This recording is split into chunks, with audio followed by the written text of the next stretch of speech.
जय हिंद दोस्तों, मैं कपिल सैनी और आज हम लोग उत्तराखंड पीसीएस 2005 से 21 के बीच में जो हमारे पास क्वेश्चंस आए हैं उत्तराखंड पीसीएस, वो भी प्रिलिमिनरी एग्जाम में, प्री एग्जाम में, उनको हम लोग डिस्कस करेंगे। ये जो हम लोग सीरीज अब लेकर के चल रहे हैं आपके साथ, इस सीरीज में मैंने सेक्शनल वाइज चीज़ों को डिवाइड किया है। जैसे सेक्शनल वाइज मैंने पिछली वाली क्लास के अंदर आपको बताया था कि 2003 से 2021 तक एंशिएंट हिस्ट्री में कितने क्वेश्चन आए, मॉडर्न में कितने आए, मिडिवल में कितने आए, या ज्योग्राफी में, एंड सो ऑन। अब हम लोग उन वाले सेक्शन के अंदर जो क्वेश्चन की फिगर मैंने बताई थी, सपोज 2005 में एंशिएंट हिस्ट्री के सिर्फ एक क्वेश्चन आया, तो वो एक क्वेश्चन कौन सा था वो अब हम लोग लेकर के चलेंगे। तो अब अपनी जो सीरीज है, वैसे ये सीरीज 2003 से स्टार्ट होनी चाहिए थी, लेकिन 2003 के क्वेश्चन पेपर मुझको मिले नहीं है, 5 से मिले हैं, तो 5 से 21 तक अब हम लोग देखते हैं। इसमें सबसे पहले जो मैंने सेक्शन स्टार्ट करना है वो हम लोग करेंगे प्राचीन भारत या फिर एंशिएंट हिस्ट्री। एंशिएंट हिस्ट्री के अंदर जो भी हमारे यहाँ पर क्वेश्चन आए हैं 2005 से और 2021 तक, वो देखते हैं। अब इसमें 2005 वाला सेक्शन स्टार्ट करते हैं। देखो, टोटल इस वाली सीरीज के अंदर लगभग 38 क्वेश्चन है एंशिएंट हिस्ट्री के। इस 38 वाले क्वेश्चंस को मैंने दो पार्ट में डिवाइड किया है। एक सेक्शन में मैं 2005 से 2008 और 2012 वाले स्टार्ट करूंगा, जो मेरा पार्ट 1 होगा। इसका पार्ट 2 में 2016 वाला और 2021 वाला, ये वाला सेक्शन अप्रॉक्स यहाँ पर 20 क्वेश्चन होंगे और लगभग यहाँ पर 18 के आसपास क्वेश्चन होंगे। तो आज वाली जो क्लास है उसमें हम लोग 18 क्वेश्चन ही देखेंगे। नेक्स्ट वाली क्लास में हम बाकी के 20 क्वेश्चन करके कंप्लीट एंशिएंट वाला सेक्शन देख लेंगे। चलो स्टार्ट करते हैं। तो 2005 में सबसे पहले जो क्वेश्चन अगर हम लोग देखते हैं, तो शादवाद सिद्धांत या फिर थ्योरी, शादवाद की थ्योरी इनमें से किस रिलीजन या फिर किस धर्म से संबंधित है?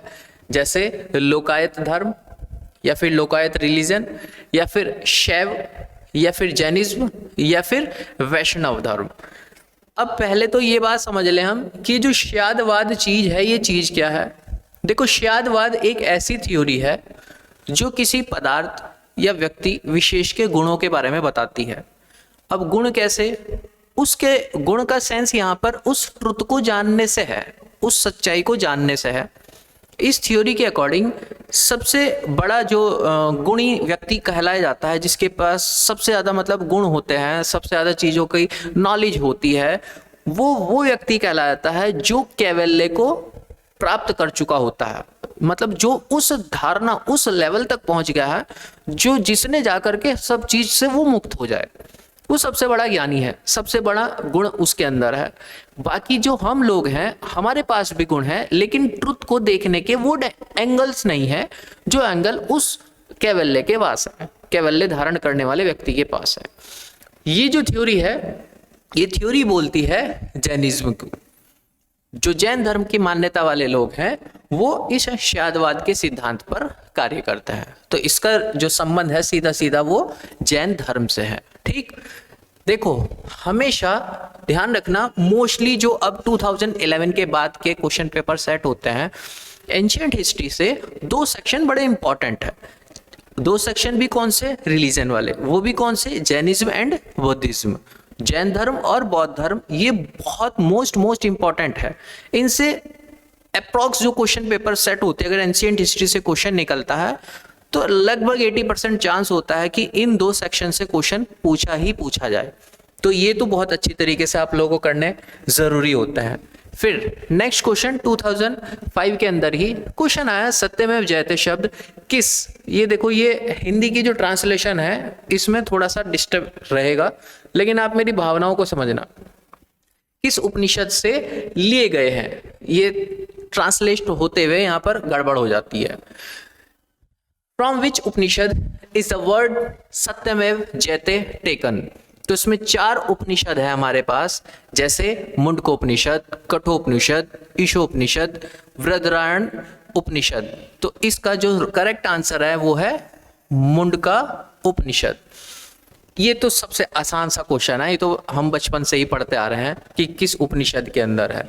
देखो जो उपनिषद है हमारे यहाँ पर, अब ये उपनिषद क्या चीज होते हैं एक्चुअली, जब हम लोग अपनी क्लास के अंदर देखते हैं तो हम वेदों के बारे में पढ़ते हैं। 4 वेद है हमारे, ऋग्वेद, सामवेद, अथर्ववेद, यजुर्वेद। उन वेदों के अंदर फिर उपनिषदों को हम पढ़ते हैं, अरण्यक को पढ़ते हैं, है ना। ऐसे कई सारी चीजें हम लोग देखते हैं। ये एक्चुअली क्या ही है, ये ट्रांसलेशंस है जो समय के अनुसार धीरे धीरे समय के अनुसार परिवर्तन के दौरान अलग अलग लोगों ने अलग अलग हिसाब से ट्रांसलेशन उनकी करते चले गए। जंगलों में बैठ करके ऋषि मुनियों ने जो बच्चों को पढ़ाना शुरू किया उन चीजों को, तो वहां पे नई ट्रांसलेशंस निकल करके आई। जो बड़े बड़े वेद ज्ञानी लोग थे उन्होंने इनकी ट्रांसलेशन की, तो वहां से एक अलग से ट्रांसलेशंस निकल करके आई। मतलब जैसे जैसे हमारी सोसाइटी, समाज बदलता चला गया, वैसे वैसे उसको एक्सप्लेन करने के तरीके भी चेंज होते चले गए। तो ऐसे हम लोग अपने इन उपनिषदों को देखते हैं। जैसे मुंडको उपनिषद हम अथर्ववेद के अंदर जा करके उठा करके देखते हैं कि अच्छा हाँ ये तो उसका सब पार्ट है। ऐसी ऋग्वेद के अंदर कई सारे उपनिषद है, आपके सामवेद के अंदर, है ना, अलग अलग उपनिषदों को हम लोग उनके अंदर देखते हैं। तो ये इस उपनिषद से उठाया गया शब्द है जो आज हम लोग देखते हैं। हमारा एनवेलप जो उसके नीचे सत्यमेव जयते लिखा रहता है, ये यहां से वर्ड आया। नेक्स्ट क्वेश्चन है, प्रथम शताब्दी ईस्वी में किस भारतीय बुद्ध भिक्षुक को चीन भेजा गया था? ये एक तरीके से फैक्चुअल क्वेश्चन है, आसान सा है। नागार्जुन इसका आंसर है। फर्स्ट जो सेंचुरी थी उस फर्स्ट सेंचुरी में चाइना में हम लोगों ने इनको भेजा था, नागार्जुन को। ये बहुत बड़े व्यक्ति रहे हैं नागार्जुन साहब। इन्होंने अपने टाइम में उस शून्यवाद के सिद्धांत पर काम किया था जो आज हम बुद्धिज्म के अंदर देखते हैं, थ्योरी है ना, शून्यवाद का सिद्धांत, वो हम लोग नागार्जुन से ही देखते हैं। नेक्स्ट 2008, ये थे 2005 के क्वेश्चन। अब 2008 में कौन कौन से क्वेश्चन? तो 2008 में शायद एक ही क्वेश्चन आया है, गायत्री मंत्र की रचना किसने की थी? तो गायत्री मंत्र की रचना विश्वामित्र जी ने की थी, जो हम लोग देखते हैं अपने ऋग्वेद के 3रे मंडल के अंदर उठा करके देखते हैं तो हम लोग गायत्री मंत्र देखते हैं। तो ये भी एक तरीके का फैक्चुअल क्वेश्चन है, तो इसको में भी ऐसी कोई बड़ी कॉन्सेप्ट नहीं है। नेक्स्ट में 2012, तो देखो 2005 में, 5 में और 2008 में सिर्फ ये 4-5 क्वेश्चन ही हमारे सामने आए। अब 2012 में इन क्वेश्चन की मात्रा बढ़ गई, क्वांटिटी बढ़ गई। क्या क्या, एक एक पर ध्यान दे लेते हैं। जैसे आदि शंकराचार्य द्वारा स्थापित 4 मठ हैं। अब ये जैसे हम लोग देखते हैं ना, पुराने टाइम में तो लोग बाग वेदों की तरफ या फिर आध्यात्मिकता की तरफ, स्पिरिचुअलिटी की ओर बहुत ज़्यादा अग्रसर हुआ करते थे। तो उन्हीं में ही एक व्यक्ति थे आदि शंकराचार्य जी। तो उन्होंने मतलब पूरे भारत का भ्रमण किया था, पद यात्रा की थी पूरे भारत में, और भारत में उन्होंने 4 बड़े स्थानों पर बड़े बड़े मठ बनाए, जिनमें आज के सेंस में देखा जाए तो बहुत प्रसिद्ध है। तो इसमें पूछा है कि भाई वो कौन कौन से 4 मठ बनाए थे? जोशी मठ, द्वारिका, पुरी, श्रृंगेरी, कहाँ पर? तो इसका आंसर पहला ही है, ऑप्शन ए। ये अगर आप लोग इंडिया के लोकेशन मैप पर देखो तो जोशी मठ आपको, है ना, पुरी आपको यहाँ पर मिलेगा, श्रृंगेरी यहाँ पर मिलेगा, द्वारिका यहाँ पर मिलेगा। तो 4 बड़े बड़े कोनों पर हम लोग आज इन मठों को देखते हैं। ठीक है। नेक्स्ट, किस राजवंश ने उत्तर भारत पर शासन नहीं किया? अब एक चीज और, जब भी कभी कोई क्वेश्चन पढ़ो तो उसमें ये जरूर देख लिया करो कि वो हाँ की बात कर रहा है, ना की, मतलब ये नेगेटिव सेंस में जा रहा है, नहीं किया है। तो ये क्वेश्चन आप कॉमन सेंस से कर सकते हो। हम लोग बचपन से पढ़ते आ रहे हैं चाणक्य वगैरह की कहानी, विष्णुगुप्त की कहानी। तो क्या है वो नदन इंडिया वाला, मौर्य, हाँ भाई मौर्य थे। मौर्यों के बाद गुप्ताज आए थे यहाँ पर, हाँ भाई बिल्कुल। राजपूत लोगों का हम राजस्थान वाली बेल्ट के अंदर पढ़ते ही है। इसका मतलब ये 3 लोग तो ऐसे हैं जो नॉर्थ इंडिया में हम लोग सुनते ही आ रहे हैं। चालुक्य, ये चालुक्य नदन इंडिया में काम नहीं किया करते थे। साउथ इंडिया में वेंगई या फिर वेतांगी, ये कई सारी ऐसी 3 जगह थी जहाँ जहाँ पर ये साउथ इंडिया के अंदर चालुक्य लोग हुआ करते थे। जैसे आंध्र प्रदेश के अलग अलग 3 पार्ट में, नॉर्थ इंडिया वाली पार्ट बेल्ट के अंदर चालुक्य नहीं थे। तो ये हमारी इसका आंसर हुआ करेक्ट। नेक्स्ट, प्रसिद्ध बुद्ध विद्वान अश्वघोष किसके समकालीन थे? आसान सा है, कनिष्क। जो अश्वघोष थे वो कनिष्क के समकालीन थे। कनिष्क का जो टाइम था वो लगभग 150 BC के आसपास तक हम लोग देखते हैं इसको, समय को, इनको, और वो उस दौरान अश्वघोष के ही समकालीन। नेक्स्ट, फैक्चुअल डेटा है, कोई ज्यादा बड़ा काम नहीं है इसमें। निम्नलिखित में से किस स्थान पर मानव के साथ कुत्तों को दफनाए जाने के साक्ष्य मिले हैं या साक्ष्य मिला है? अब एक और चीज, हमारे पास जब एंशिएंट हिस्ट्री हम पढ़ते हैं तो 4-5 टॉपिक है, उसमें एक सबसे पहले वाला जो टॉपिक जो अब नाम मात्र का आता है, लेकिन 2012 में एक क्वेश्चन आया है सिर्फ, उसके बाद हम लोग इस टॉपिक से कोई क्वेश्चन देखते ही नहीं है। जो हम लोग स्टोन एज पढ़ते हैं, मतलब पाषाण काल पढ़ते हैं, उसमें जब आदि मानव का हम लोग टेन्योर देखते हैं, समय काल देखते हैं, तो वहां से सिर्फ एक ही क्वेश्चन, और ये जम्मू कश्मीर बुर्ज होर में ही हम लोग को देखने को मिला है। इसमें टॉपिक में सिर्फ 1-2 क्वेश्चन ऐसे आते हैं कि जैसे कि भाई चूड़ियाँ कहाँ पर मिली हैं या बर्तन के साक्ष्य कहाँ से मिले हैं। मतलब हम लोग आज उस दौरान की सभ्यताओं को या फिर जो साक्ष्य हमको मिले हैं सिर्फ उनके एविडेंस के बेस पर जानते हैं कि हाँ ये चीज़ यहाँ पर हुई थी। हमको पुख्ता जानकारी नहीं है कि ये चीज़ ऐसे ही होती थी, ये मैकेनिज्म ऐसे ही होता था। तो अभी भी काम चल ही रहा है, खुदाई यहाँ चल ही रही है, अभी भी हम लोग देखते हैं अलग अलग गांव में पुराने ज़माने की ईंटें निकल रही हैं, वो अभी भी चल ही रहा है। तो इनसे सिर्फ कुछ चुनिंदा चीज़ें हैं, सेक्शंस पर हमको काम करना पड़ता है। जैसे यहाँ पर ये जम्मू कश्मीर के बारे में है, जम्मू कश्मीर से क्वेश्चन आया, ऐसे आपको सिर्फ 6 जगह है, उन 6 जगह पर आपको काम करना होता है कि सिर्फ इन पर मेरा फोकस हो तो इनके बेस पर मैं सारे के सारे क्वेश्चन कर सकता हूं। अगर इन 6 से बाहर भी ऑप्शन आया तो इन 6 के बेस पर उनके 4 ऑप्शन 6 पे ही बनते हैं।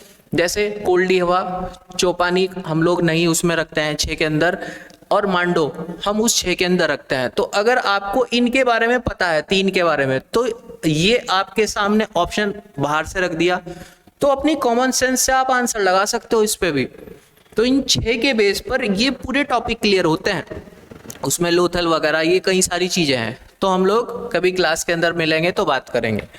नेक्स्ट, मौर्य काल में शिक्षा ग्रहण करने का सर्वाधिक प्रसिद्ध केंद्र था। The famous centre of education during the Maurya period was, Maurya काल के अंदर कौन कौन सा? सिर्फ एक ही सबसे बड़ा था, तक्षशिला। अब ये तक्षशिला कहाँ? जब हम लोग मौर्य ड्यूरेशन के बारे में, मौर्य काल के बारे में देखते हैं तो मौर्य एम्पायर कुछ इस तरीके से यहाँ तक फैला हुआ था, अच्छा खासा, और स्टार्टिंग में ही जो बेस एजुकेशन पॉइंट बना हुआ था वो बना था तक्षशिला। और तक्षशिला हमारे यहाँ पाकिस्तान और अफगानिस्तान की बाउंड्री के पास पड़ता था। उसके बाद उज्जैन कभी बहुत बाद में जाकर के बना, लेकिन एजुकेशनल हब इतना तेजी से वो नहीं उभरा। फिर नालंदा बहुत बाद में जाकर के बिहार में जाकर के उसको डेवलप किया गया। मतलब सबसे अगर एंशिएंट, सबसे प्राचीन देखा जाए तो वो हम लोग इसी को ही देखते हैं, तक्षशिला को। तो मौर्य काल के अंदर भी, और जो चंद्रगुप्त मौर्य थे, चंद्रगुप्त मौर्य को भी इसी तक्षशिला में जाकर के चाणक्य ने शिक्षा दीक्षा जो है दिलवाई थी। यहीं पर ही शास्त्र और शस्त्र विद्या का ज्ञान इनको यहाँ पर मिला था। तो मौर्य काल के अंदर सबसे बड़ा जो केंद्र था वो तक्षशिला ही था, लेकिन बाद में इसको धीरे धीरे शिफ्ट कर दिया गया था नालंदा की तरफ। तो जब हम लोग आगे गुप्ताज ड्यूरेशन को पढ़ते हैं या फिर उससे आगे हम लोग हर्षवर्धन के काल की तरफ चलते हैं तो हम लोग इस तक्षशिला की जगह इस तरफ मूव ऑन कर जाते हैं, लेकिन मौर्य काल में सबसे बड़ा फेमस था तक्षशिला। नेक्स्ट, एलिफेंटा प्रसिद्ध गुफा मंदिरों का संबंध था। जो Elephanta was related to which of the famous caves temples. हमारे यहाँ पर जो एलिफेंटा, अजंता, एलोरा, एलिफेंटा, आप लोगों ने अगर ये नाम सुना हो तो आसान सा क्वेश्चन पूछा है कि जो केव्स गुफाएं हैं इनका किन मंदिरों से रिलेशन है। सॉरी, हाँ, किस मंदिर शब्द लिखा है यहाँ पे, यहाँ राजवंश होना चाहिए। ये थोड़ा सा इन्होंने क्वेश्चन शायद टाइप करने में गलती रही है। ये मंदिरों का संबंध, चलो मैं इसका भी आंसर बता देता हूं। यहाँ ऑप्शन भी अलग लिखा है, इसका आंसर है शिव। ये शिव जी के जो जितने भी अवतार हो सकते हैं उन सब से रिलेटेड इन मंदिरों का है। अब इस पर काम किसने किया था? सबसे ज्यादा काम किया था राष्ट्रकूटों ने। साउथ इंडिया में यहीं पे रहा करते थे। और अगर हम लोग इन एलिफेंटा के बारे में देखें तो ये मुंबई से लगभग 12 किलोमीटर के आसपास नजदीकी इनकी डायरेक्शंस देखने को मिलती है। तो इस कोई बात नहीं, क्वेश्चन आया तो ये शिव धर्म से रिलेटेड है, मतलब शिव जी की सबसे ज्यादा प्रतिमाएं हम लोग को यहाँ पर मिलती हैं और राष्ट्रकूटों ने इनके ऊपर सबसे ज्यादा काम किया था। ठीक है, चलो नेक्स्ट क्वेश्चन। गणित की पुस्तक लीलावती के लेखक थे। बहुत इंपॉर्टेंट है ये क्वेश्चन, उत्तराखंड पीसीएस में ही 2 बार आया है घुमा घुमा करके, वो हम आगे बात करेंगे। Lilavati was the author of mathematician book. कौन थे? भास्कराचार्य। आंसर है इसका भास्कराचार्य। ये एक फैक्ट है तो इसमें कुछ ऐसा समझाने वाला नहीं है। एक और चीज, एंशिएंट हिस्ट्री में हम लोग सिर्फ, ज्यादा नहीं, ओनली 35 बुक्स ऐसी हैं जो हमको पढ़नी होती है और इन 35 में से ही क्वेश्चन आते हैं कि आपने बस एक बार रैंडमली देख लिया। और ये 35 कोई ज्यादा नहीं होती है, आपने अगर 10 दिन तक सिर्फ देख लिया ना, ये आपके दिमाग में फिट हो जाती है और उन 35 के बेस पर ही आप कैसा ही क्वेश्चन आ जाए आप क्वेश्चन कर जाते हो। ठीक है, वो फिर कभी बात करेंगे हम। नेक्स्ट, निम्न में से कौन सा वेद सबसे प्राचीन है? विच of the following Vedas is the oldest? सबसे प्राचीन। तो आप ही अगर अपनी कॉमन सेंस लगाओ, अगर कोई पूछने लग जाए आपसे कि बताओ भाई 4 वेद कौन से हैं, तो कहाँ से शुरू करते हो? ऋग्वेद, सामवेद, अथर्ववेद, यजुर्वेद। कहाँ से शुरू हुआ? ऋग्वेद। ऋग्वेद सबसे ओल्डेस्ट है इसमें। और ये जो ऋग्वेद है इसको बनने में, मतलब इसको लिखने में लगभग 500 साल के आसपास का समय लगता है। बाकी के जो 3 थे, बाकी के 3 को लगभग 1000 साल का, मतलब सबसे ज्यादा जो टाइम ड्यूरेशन अगर हम लोग देखें तो इसमें। और किसने लिखा? किसी एक व्यक्ति ने नहीं लिखा। ये क्या था? श्रावण परंपरा हमारे यहाँ पर चलती थी, मतलब सुनने की परंपरा। मैंने आपको ज्ञान दिया, आपने सुन लिया, आपने उस ज्ञान को किसी और को ट्रांसफर कर दिया, फिर उसने किसी और को ट्रांसफर कर दिया। तो ऐसे ज्ञान ट्रांसफर होता है और आगे जा करके फिर जब हमारे यहाँ पर लिखने की परंपरा या फिर कला शुरू होने स्टार्ट हुई तो फिर ऋषि मुनियों ने उस सुने हुए को लिखना शुरू कर दिया। एक ऋषि मुनि ने लिखा, 2 ने लिखा, 4 ने लिखा, 10 ने लिखा। धीरे धीरे 500 साल तक ये काम चलता ही चला गया और फिर बाद में इन सब चीजों को जाके हम लोगों ने जोड़ दिया, तो वो हमारा बन गया क्या? ऋग्वेद। ऐसे ही हम लोगों ने फिर इनके सब्जेक्ट्स डिवाइड कर दिए कि भाई तंत्र विद्या है तो उसके लिए अलग है, भाई गान है मतलब गाने वाला है सिस्टम है उसके लिए एक अलग सिस्टम बना दिया, या फिर यज्ञ परंपरा है उसके लिए हम लोग अलग बना देते हैं। जैसे यजुर्वेद, यजुर शब्द आता है यज्ञ, तो यहाँ पर यज्ञ। साम मतलब गायन से, गान से। अथर्ववेद इसके अंदर जादू टूना टोटका, अगर आपको ऐसी कुछ चीजें सीखनी हो तो जाकर के अथर्ववेद ले आना। ठीक है, चलो। तो बेसिकली हमारे यहाँ पर ये जो वेद हैं इनमें सबसे पहले ऋग्वेद, और यही सबसे बेस वेद है। इसी वेद के बहुत से श्लोक्स आप लोगों को इन तीनों के तीनों वेद के अंदर मिलते हैं। ये आधारभूत वेद भी कहा जाता है। तो ये थे हमारे यहाँ पर 2000। एक हो रहा भाई, लोथल कहाँ है? गुजरात है। जैसे मैंने आपको बताया ना 35 वो कुछ 6 के आसपास जगह हम लोग बात करेंगे, तो उनमें कुछ जगह ये भी है। तो ये सीधा छोटा सा आंसर है, लोथल गुजरात में पड़ता है। राजस्थान में तो कई सारी हैं, 2-3 चीजें हैं। पाकिस्तान के हम लोग सिर्फ 1-2-3 ही ध्यान में रखते हैं, जैसे हड़प्पा हुआ, या फिर हम जब मकरान तट की तरफ चलते हैं तो वहाँ पर हुआ, कुछ 1-2 ही पढ़ते हैं, पाकिस्तान से ज़्यादा नहीं पढ़ते हैं। सिर्फ 3-4 ऐसे 3 है, ज़्यादा भी नहीं, 3 है। बाकी तो फिर हम लोग इस तरफ अपने इंडिया वाले रीजन में, और इंडिया वाले रीजन में भी गुजरात, राजस्थान और हरियाणा वाली बेल्ट से ही सबसे ज़्यादा क्वेश्चन पूछे जाते हैं। इसमें भी राखीगढ़ सबसे ज़्यादा पूछा जाता है। नेक्स्ट, हाँ, अब आए 2016 के क्वेश्चंस। जैसे मैंने आपको बताया था क्लास स्टार्ट होते ही कि हम लोग अपने इस वीडियो के 2 हिस्से करेंगे, 2005 2005, 8 और 12 के क्वेश्चन को रखेंगे एक अलग सेक्शन में जो हम कर चुके हैं।